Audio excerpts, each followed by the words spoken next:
está aqui comigo no estúdio a infectologista Isabelle Lucena. Bem-vinda à nossa programação. Eu que agradeço o convite. Doutora, já explica pra gente o que são essas viroses. Isso. Viroses sazonais são aquelas viroses que surgem em determinadas épocas do ano. E isso acontece porque alguns vírus têm predileção por essas épocas. Por exemplo, o vírus da gripe, os vírus dos resfriados, eles surgem num período mais frio, já que as pessoas tendem a aglomerar mais e facilita a transmissão dos vírus.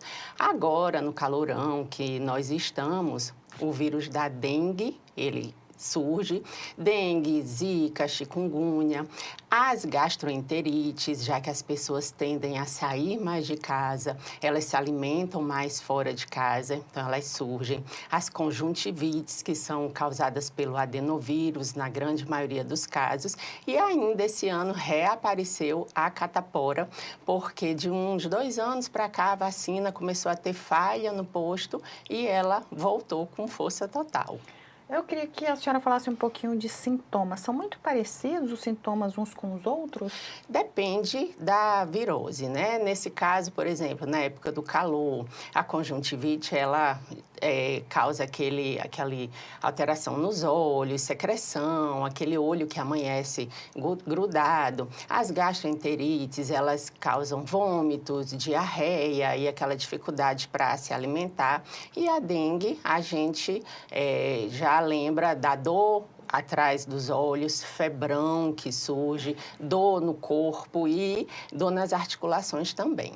Tem um público específico que merece atenção, por exemplo, crianças, idosos, pessoas com comorbidades? Sim, as grávidas também, né? Como você citou, as crianças e os idosos, eles sempre merecem mais atenção, até porque desidratam mais fácil, o sistema imunológico não é um sistema imunológico tão fortalecido e realmente eles precisam ter um cuidado maior. A gente tem que ficar de olho nesse público, porque eles tendem a ter uma infecção mais séria. Doutora, a senhora falou em desidratação, que é muito mais fácil nesse público que a gente citou.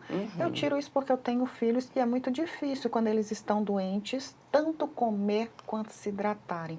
O que fazer nessas situações? Pois é, a hidratação ela é fundamental para o tratamento dessas viroses, tá? Principalmente na época que a gente está, que além da temperatura estar muito elevada, a umidade do ar também é muito baixa. Então, mesmo sem estar doente, é importante a gente aumentar aquela quantidade de líquido e é água mesmo. Tem os chás, os sucos, mas a gente precisa de água. As crianças, elas já têm mais dificuldade disso. E na época que está doente, isso aí é um sinal importante. Se ela consegue beber água, mesmo que não precisa tomar aquela quantidade grande, mas aos poucos ela vai tomando pouquinho de água e aí a gente observa a cor da urina, a língua se está molhadinha, se o olho está brilhante, aí é uma criança que está hidratada. Mas se ela não consegue tomar líquido de jeito nenhum, aí já é um sinal de alerta e a gente precisa procurar atendimento médico. É possível prevenir, doutora? Porque assim, quando a gente fala de crianças, está na escola, né, o tempo todo, tendo contato, é difícil, nem sempre consegue ali lavar as mãos, um pega ali, outro ali. Como é que a gente pode trabalhar essa questão de prevenção? Pois é, a prevenção mais importante que a gente tem, eu sempre falo aqui, é a vacinação, tá? A gente tem vacina para dengue, a gente tem vacina para gripe, manter a carteira de vacinação em dia é muito importante. Além disso, hábitos de vida saudáveis, uma alimentação saudável, rica em frutas, verduras.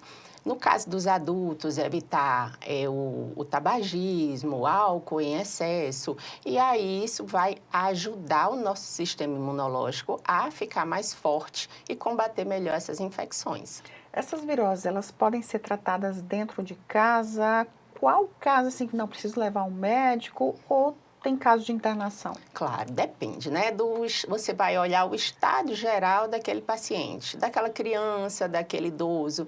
Se ele geralmente fica mais chatinho, mais irritado, não quer se alimentar tanto, mas se ele consegue ingerir líquido, se durante o período que passou a febre, ele está bem, está brincando, está ativo, tá tranquilo. A febre dura de 3 a 5 dias, mas é uma criança, um idoso que está com o estado geral bom, tranquilo ficar em casa, mas começa a ter o que a gente chama de sinais de alerta, que são sintomas que indicam que tem alguma gravidade, aí sim precisa procurar imediatamente o hospital. E esses sinais geralmente são febre que não passa com medicação ou que dura mais que 7 dias, pessoas que vomitam tudo que ingerem ou que não aceitam totalmente nem a alimentação, nem líquido, bebê que recusa 100% o seio materno, tem alguma coisa errada com esse bebê, ou letargia, prostração, convulsão, desconforto respiratório, todos esses sintomas indicam gravidade e o paciente precisa ser avaliado por um médico.